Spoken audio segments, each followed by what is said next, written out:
Թրիփի շրջանակում սահմանային անվտանգության և մաքսային բոլոր գործառույթները մնում են Հայաստանի վերահսկողության ներքո։ Հայաստանի իշխանություններն են իրականացնում վերահսկողությունն ու կայացնում առանցքային որոշումներ, տեղեկացրել է ԱՄՆ պետքարտուղարությունը Ազատության հարցին ի պատասխան անդրադառնալով Հայաստանի փոխարտգործնախարարի հայտարարությանը, որ Հայաստանը ԵԱՏՄ անդամ է և Թրիփը գործելու է ԵԱՏՄ տարանցման կանոնակարգերին համապատասխան։ Որ ծրագրի իրագործման գործընթացում որևէ խնդիր չկա, ցույց են տալիս ամերիկյան կողմի ոչ միայն հայտարարությունները, այլ նաև հայ-ամերիկյան խորհրդակցությունները։ Ընդամենը օրեր առաջ ամերիկյան ACOM խորհրդատվական ընկերության ու Հայաստանի կառավարության մասնագետներն ուսումնասիրել են Թրիփի տեղանքը։ Ամերիկյան խորհրդատվական ընկերության ներկայացուցիչների այս տարի արդեն երրորդ այցը Հայաստան փորձագետը գործընթացի բնականon հունի հստակ ցուցիչ է համարում։ Ամերիկյան ընկերության մասնագետները եղել են Սյունիքում, այսինքն այն աշխարհագրական տարածքում,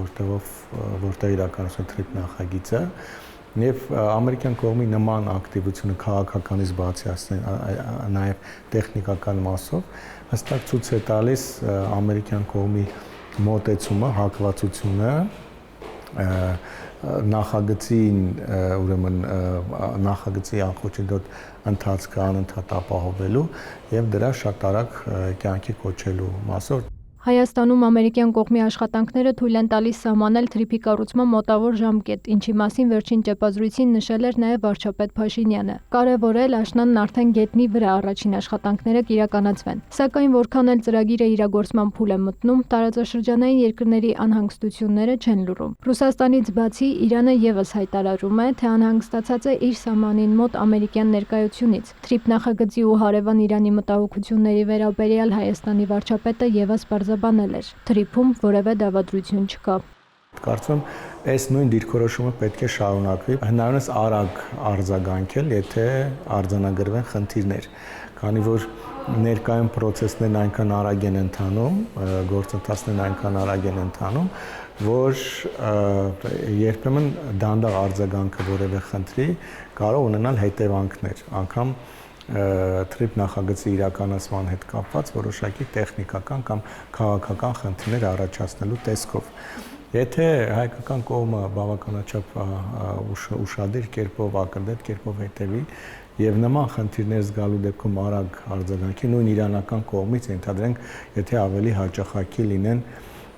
մտահոգությունների այդ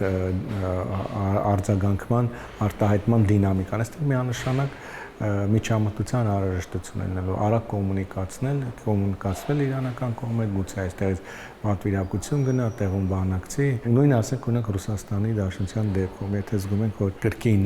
ակտիվացել են տարբեր արձագանքները, տարբեր թեմատիկ քարոզչական գործողություններ իրականացում եւ այլն, պետք է դրանց դեմնել առնել, բայց կարծում եմ, որ այստեղ շատ կարևոր է, որպեսզի այս բոլոր քայլերն իրականացվեն համագործակցային միջավայրում, այսինքն հնարավոր բարենպաստ դրական մթնոլորտի ձևավորման պայմաններում։ Որևէ քաղաքական դիրքորոշում խոչընդոտ չէ Հայաստանի ու տարածաշրջանի համար այս կարևոր նախագծի իրականացմանը, շեշտում է փորձագետը։ Հայաստանը վստահեցնում է, ոչ միայն Թրիփի ուղիղ գործարկմամբ, այլև գլոբալ ծրագրերի իրագործման արդյունքում տարածաշրջանային ծրագրերը բխում են նաև Իրանի շահերից։ Ծրագրերի իրագործման արդյունքում Հայաստանը բացելու է Պարսից ծոցից Սև ծով երկաթուղին։ Մերի Խաչատրյան, Հովհաննես Քյոսյան, լուրեր։